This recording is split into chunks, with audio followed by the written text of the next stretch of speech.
John Solomon, welcome back to our show, and thank you for joining me. Great to be with you, Rebecca. John, this month we witnessed something unprecedented. For the first time in American history, a sitting U.S. president used the power of his administration to indict a former president who happens to be his primary political rival. Now, on the very same day that Biden's Department of Justice indicted Trump, FBI Director Christopher Wray finally agreed to allow members of the House Oversight Committee to view requested documents with information about Biden's bribery scheme, while he was vice president. Now, it certainly seems like Biden has weaponized federal law enforcement to take down his biggest threat. That is Donald Trump. What do you make of the Trump indictment, and where do you see the case going in the months ahead? Well, listen, I think there have been two unprecedented moments in the last 2 weeks in Washington, unprecedented by the 36 years that I've been in this town. First, Donald Trump being indicted with 37 felonies by his rival's Justice Department over a records dispute. Basically, at the end of the day, this is a paperwork dispute. And that's the first thing. And you say, okay, well, that's clearly an effort for the Justice Department to put its hand on the scale. And then you all remember, well, they did it in 2016 when they were trying to hang a Russian shingle on Donald Trump's campaign house when that wasn't true. So there has been no deterrence, no punishment for all of the misconduct in 2016. So it doesn't surprise me that a politicized Justice Department would try it again. And I think that's how most Americans look at it. There was a poll out today that said that a majority of Americans, a large majority of Americans, see the indictment of Donald Trump as political. That is a very bad sign, not only for Joe Biden, but for the institutions of law and order like the FBI and the Justice Department that we've relied on to be apolitical for a long time. The second piece of it occurred just a few short hours ago when Hunter Biden himself reached a plea deal, and he's going to plead guilty to two charges of tax evasion, and he's going to have a charge hung over his head, a felony, that he lied to get a gun by not disclosing his drug addiction and his drug abuse. That case, which had far more substantial, more serious evidence, suggests, as many people said today, a sweetheart deal for Hunter Biden. Two political families in the crosshairs. One ends up with 37 felonies that carry more than 200 years in prison. He's a Republican prosecuted by a Democratic Justice Department. The other, a Democrat prosecuted by a Democratic Justice Department, which had substantial evidence of wrongdoing, is going to end up facing almost no or almost certainly face no jail time or prison time. I think more than any other period in American history, the last 2 weeks have cemented for large numbers, millions, tens of millions of Americans, that our justice system now has two tiers, one for conservatives, one for liberals. And I think that's very concerning to all of us who believe in the great constitutional republic our founding fathers built for us. Yeah. And we see how mainstream media certainly is eating up all of this Trump indictment coverage while completely ignoring the Biden what I call a very serious issue here. It's receiving no coverage. Now, mainstream media doesn't want to talk about the growing evidence that Biden reportedly coerced a foreign national to pay his family $10 million. The FBI is attempting to conceal evidence of Biden's nefarious action, it seems. John, more specifically, the FBI redacted mention of the Ukrainian national who reportedly has these 17 total recordings of phone calls with Hunter and Joe Biden. House and Senate Republicans have been increasingly putting pressure on the FBI to release the redacted information. But what measures do you think Republicans should take to uncover the truth? Those in Congress. I think listen, I think those moments are occurring right now in the shadows of the Hunter Biden plea deal and the shadows of the Trump indictment. Congressman James Comer has issued a subpoena to who I think the person that will be the most consequential witness against the Biden family, former Hunter Biden business associate and friend of Joe Biden, Devin Archer. Devin Archer has pled guilty to fleecing an Indian tribe during the time he worked with Hunter Biden. Hunter Biden was in charge in that case.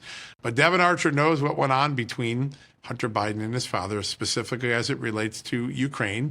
He's the person who helped secure the board seat on the Ukrainian energy company Burisma for Hunter Biden. He talked to Joe Biden about it. In fact, met with Joe Biden just before Hunter got put on the board, and Joe Biden went to Ukraine and made a speech that was very favorable to Hunter Biden's new a business partner or business company, Burisma. So if he is forced to testify, if he is compelled to give documents, you'll have someone in the Biden inner circle for the first time in history giving a testimony to what Joe Biden did and didn't do, what he knew, didn't know. And there is pretty clear evidence that Hunter Biden's business partner has some significant documentation that is yet to see the light of day. The second piece of it is what is going on in the House Ways and Means Committee. On Thursday, Chairman Jason Smith of the House Ways and Means Committee will hold a secret vote to vote into public the allegations and evidence that a senior criminal IRS investigative agent, a supervisory agent, provided Congress about 6 weeks ago. This agent, Gary Shapley, has provided evidence that the Biden Justice Department put its thumb on the scale in trying to protect Hunter Biden, keep him from more serious charges by things like letting statutes of limitations expire that other defendants would not have allowed to have happened to, keeping investigators from using certain tactics to find out information about Joe and Hunter Biden, keeping certain emails that showed evidence of guilt away from the IRS team, including one email where Hunter Biden and his colleagues were discussing about the fact that he didn't pay $400,000 of taxes on some of that Ukraine money he got. The whistleblower will give us a name, a face, evidence to show exactly how the Justice Department played favorites and politically interfered in the Hunter Biden case. And Devin Archer, if he were to cooperate, and he is apparently going to cooperate by all accounts, he could provide exactly the level of involvement that Joe Biden had in all of these foreign schemes that racked up millions of dollars from countries like China, Ukraine, Russia, and elsewhere, countries that we should all be concerned about that a first family was involved with. Yeah, it will be really interesting to see how it all plays out and how it impacts really Joe Biden as a Democrat nominee, right? To remain as or have a chance.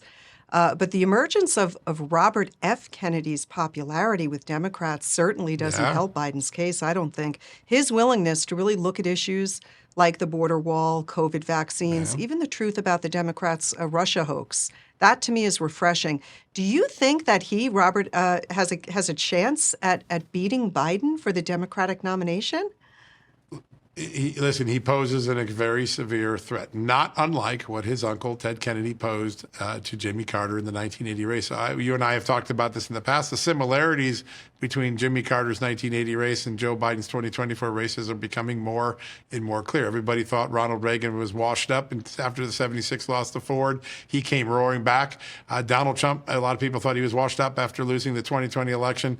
Now he is 6 points ahead of Joe Biden in the latest Harris Harvard poll that, by the way, former Bill Clinton pollster Mark Penn runs. So a Democrat sees Joe Biden in the polling behind by 6 points. But here's the most interesting thing. Joe Biden has a less favorable view in America than both Robert Kennedy and Donald Trump. That is a red bell for anyone who's inside the Biden campaign, and they are feeling it. I've talked to people in and around the Biden campaign. They know that they have a very serious problem with their candidate. The economy's bad. His ratings on economic and security and other issues are low. His overall favorability is at historic lows for presidents. And the guys most likely to knock him off, the leading Democratic contender and the leading Republican contender, have higher favorability ratings. That is a bad sign for an incumbent president who's only 18 months away from Election Day. June 24th marks the 1 year anniversary, John, of the Supreme Court's landmark decision to overturn Roe v. Wade.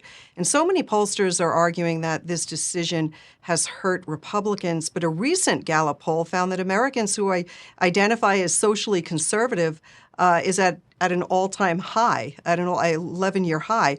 So as we approach the primary season, how important do you think this social issue, life, transgender issues as well. How do you think that those will be impacting the 2024 election, or are there other issues that you think will dominate? I think looking at all the data that you see today, including in the polling data, but also in the economic data, this is going to be in 2024 a pocketbook election, much like 1980 was for Jimmy Carter. People were tired of the energy long lines and the rising gas prices, and the first clean energy program that Jimmy Carter brought us with had failed. Joe Biden seems to be failing at the same time. I think at the end of the day, this will be an economic pocketbook issue first. But these other issues play a role. Abortion will help Democrats register, particularly women who are liberal, to vote. Will it get them to the polls? It depends what other issues are weighing against them. But conservatives have equally powerful issues that we have seen since Joe Biden's election to have had a profound effect in elections. The parents' rights movement, the transgender movement, the critical race theory movement resulted in Glenn Youngkin's completely unexpected victory in Virginia. And the energy from that movement has actually increased since Glenn Youngkin won. So Republicans and Democrats both have a social issue that are going to move their bases towards voting. I think the key issue is going to be, who do you trust on the economy? And when it comes to trust, Joe Biden has a second issue. Beyond the fact that the economy's had terrible inflation and shortages and supply chains, and people are worried about China and its aggression against Taiwan and the war in Russia and Ukraine. All of those are things that Joe Biden ran and said, I'm going to make the world better, and the world feels a lot worse off. But here's the thing. Can you trust Joe Biden when he tells you, I'll fix the economy in the second term, when he didn't do it in the first term? In fact, he made it worse. The economy that he was given by Donald Trump was a lot better than the one he has now. But secondly, how can you trust him when he looked in the camera and said, my son did nothing wrong? I never met with my son's business partners. My family never got money from China. And then all three of those seminal statements that were in his final job interview before he was elected president, all three of them have now been proven entirely wrong. When Hunter Biden pleads guilty, he will essentially be saying, my father lied when he said I did nothing wrong. I'm taking responsibility. I did do something wrong. If Devin Archer testifies, that will add to that narrative. Economic elections often rely on how much do you trust the candidate to carry out their economic agenda. Joe Biden began his presidency with a lot of trust. Now it seems to be eroding very quickly, and you can't run on an economic recovery program if people don't trust the candidate. So I think that's going to be what plays out. And that's how Hunter Biden kind of connects with that pocketbook election. Yeah, the economic issues are very, very important, and trust, as you say it. But it's interesting to see how these social issues are really striking a nerve. We see what's happening out there over the last several weeks. The LA Dodgers, they've been at the center of a shocking controversy. They plan to honor the Catholic hate group known as the Sisters of Perpetual Indulgence. And certainly, I mean, these drag queens, they mock these beautiful religious sisters who dedicate their entire lives to really doing great work. And the Dodgers fans, they spoke with their wallets, and their team, I believe, lost $1 billion in recent weeks. They did. And the stands were almost entirely empty at this event. This is the latest in a series of successful efforts in which millions of Americans are effectively pushing back against this aggressive, in-your-face LGBTQ agenda. What effect do you believe that these the financial consequences, you think of the Dodgers, Anheuser-Busch, Target, what kind of impact, do you think that their decisions might have on other CEOs moving forward? Oh, I'm certain, and I've talked to a few CEOs in the last few weeks. They all have paid attention. They are not going to put their necks in the mousetrap like some of these earlier companies will do and have done and paid a dear price. And I think that is good for America. I think Americans want CEOs to focus on good products and services in return on investment for investors and stay out of politics, much like we want our athletes to stay out of politics. It's also a very loud warning sign to Joe Biden. Joe Biden is the political face of all of these movements on the left, the ESG, the CRT, the transgender movement. And in all three of those cases, the toll that Target has taken, the toll that Bud Light has taken, the toll that the Los Angeles Dodgers have taken is a warning sign to Joe Biden that his policies are not resonating with middle America. In fact, they're being resoundingly rejected by middle America. It's another reason why Joe Biden's reelection looks much more difficult than it did maybe a year and a half ago. He has stood for these issues that are now resoundingly rejected. And he doesn't have an answer. He's doubled down on them, which I think is only going to dig him a bigger hole. The economy, the trust issues, all that is also going to play into a very high negatives. I think he enters 2024 much like Jimmy Carter enters 1980. Even the irony that there's a Kennedy once again antagonizing a Democrat incumbent and president tells you that there are a lot of similarities between these two elections. And we'll be watching and reporting as things unfold. John, one thing that certainly is resonating with our members is your show, Just the News, your information podcast. You are the host of No Noise on Real America's Voice. Tell our AMAC members how they can find you. Yes, thank you. JustTheNews.com. We have everything, our podcast, our television show, all of our news articles there. Jay Solomon reports on all social media handles. It's easy to remember that. And then Real America's Voice, 6 o'clock every Monday through Friday. I am blessed to work with an incredible journalist named Amanda Head. We do an hour TV show on Real America's Voice on all of the streaming channels and also on Dish Network. And we've had you and many other great AMAC experts on all the time. We love that partnership, and I know our audience benefits greatly from it. Well, John, thank you. As always, it is so great to have you with us. I know our members, they just love hearing your take on the current events as they unfold. So thank you again for joining, and look forward to having you back with us again soon. Thank you, Rebecca. Have a great day.